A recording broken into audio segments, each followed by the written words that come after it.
This season, the Chicago Bulls, I would say, had a pretty successful season. I mean, in the last couple of years, they were out of the playoffs, a rebuilding team that, yes, had some young talent like Zach Levine, Lowry Markkinen, but still haven't proven much. But then, last season, they traded for Nikola Vucevic in the trade deadline, which proved to be a win now move. They drafted Patrick Williams that same year, and then they signed Demar Derozan and signed Lonzo Ball to put some really solid players alongside Zach Levine. And this season, yes, it was a little bit disappointing to see like how their second half season was, but overall, being in the playoffs, and it was just such a bad matchup against the Bucks. But the Bulls this offseason have some really interesting and big moves to make this offseason.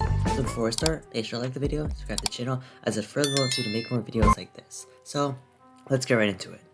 Now this season, the Chicago Bulls were 13th in offense and 22 in defense. And let's first talk about Zach Levine. He put up 24 points, 4 rebounds, and 4 assists. And he did have some injury problems this season. I mean, he of course had that ACL tear with the Wolves, but he bounced back really nicely. And I think he had like I'm not completely sure what the injury was, but it was nagging him and he wasn't 100% in the playoffs. And they'll probably fix that up, so that shouldn't be a big problem. But the big problem is he's a free agent, and he's an unrestricted free agent, and the Bulls have to do whatever it takes to pay him. I mean, they've put Lonzo, Nikola Vucevic, Demar to please Zach, and I think Zach wants to stay. I mean, he's their franchise player. He's been there from the start, and the Bulls have really shown that they want to make moves around him that will make him happy, and maybe he's gonna get the full max. I mean, it's probably gonna be like $40 million. Personally, if you were a Bulls fan, I would give him the money. I mean, you can't just have your franchise player leave for nothing, and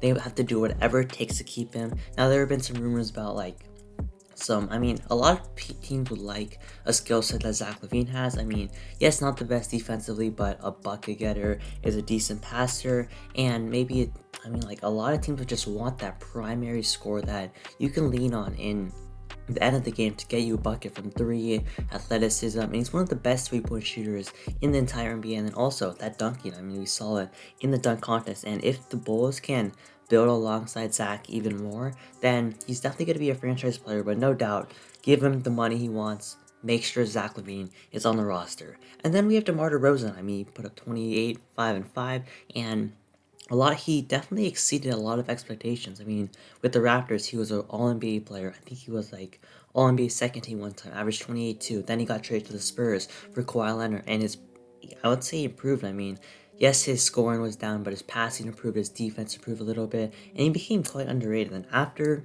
being traded or signed with the Bulls, man, what a good season. I mean, he of course had that streak of like 35 points per game on over like 50% from the field, beat Will Chamberlain's record. I think he had like 7 games in a row, and he just willed this team to victory. I mean, so many clutch mid-ranges. He had two back-to-back, the next day game winners, which is absolutely incredible. And then overall, DeMar, I mean, yes, he slowed down a little bit, like this entire team slowed down in the second half, but he willed them to victories.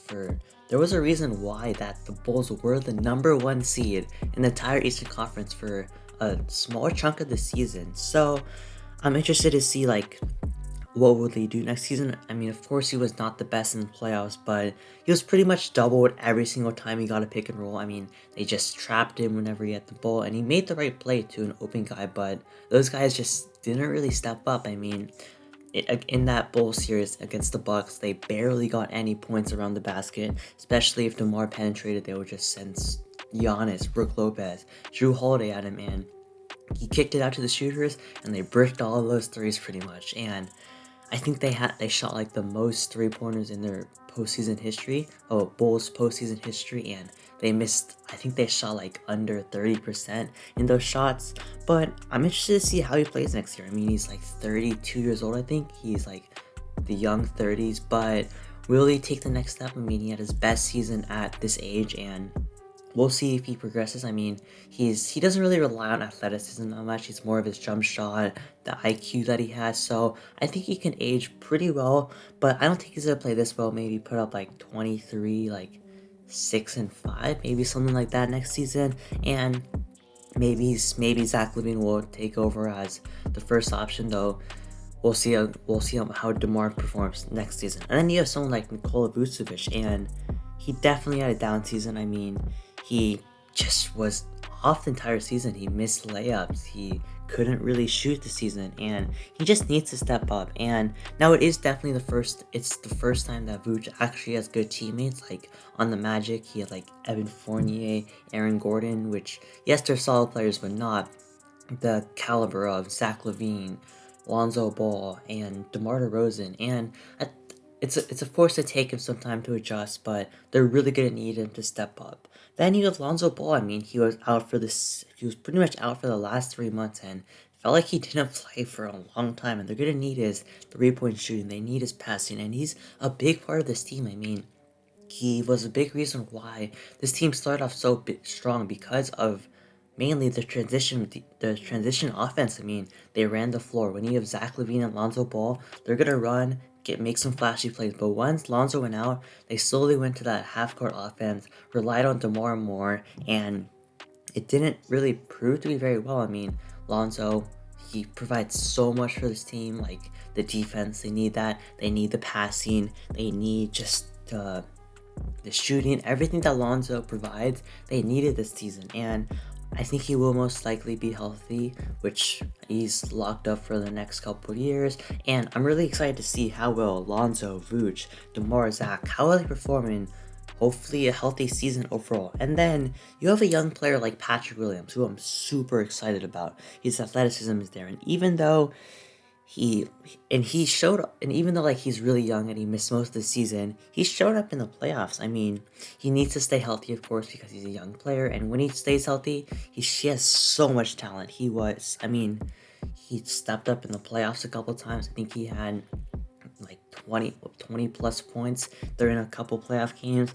And if Patrick Williams can develop even more, he's going to be a big X factor. I mean, you have Lonzo at the 1, you have you have Zach at the 2, you have DeMar at the 3, and then that 4, if maybe they're going to trade for him, but if Patrick Williams can just slide in as that defender, shooter, being able to do some stuff off the dribble alongside Vooch at the 5, that's what makes his team so deadly. Now, there are rumors that maybe they want Jeremy Grant. Now, I don't really know if you're willing to give up Patrick Williams for him. I mean, Jeremy Grant is of course an amazing player, but do you really want to pay him? He's on an expiring deal, and the ceiling of Patrick Williams looks really high overall. Now, in this draft, they have the 18th pick. Maybe they can take someone good. They can't trade this pick due to the Stepien rule because they traded their 2021 and 2023 picks in the Vucevic trade, so they'll most likely draft a player. And probably another priority they need is a backup center. They had like Tristan Thompson and like Tony Bradley, which are not really good backup center options. If they can improve that,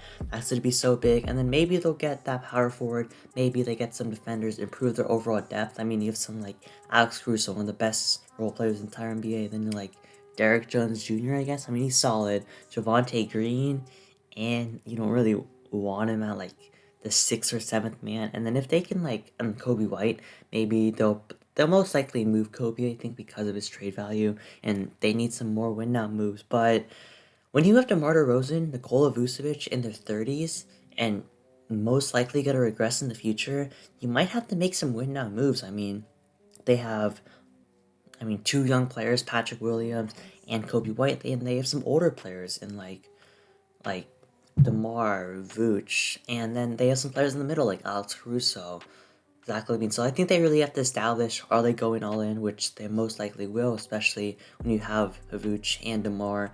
And I'm really interested. I mean, this offseason is going to be super important.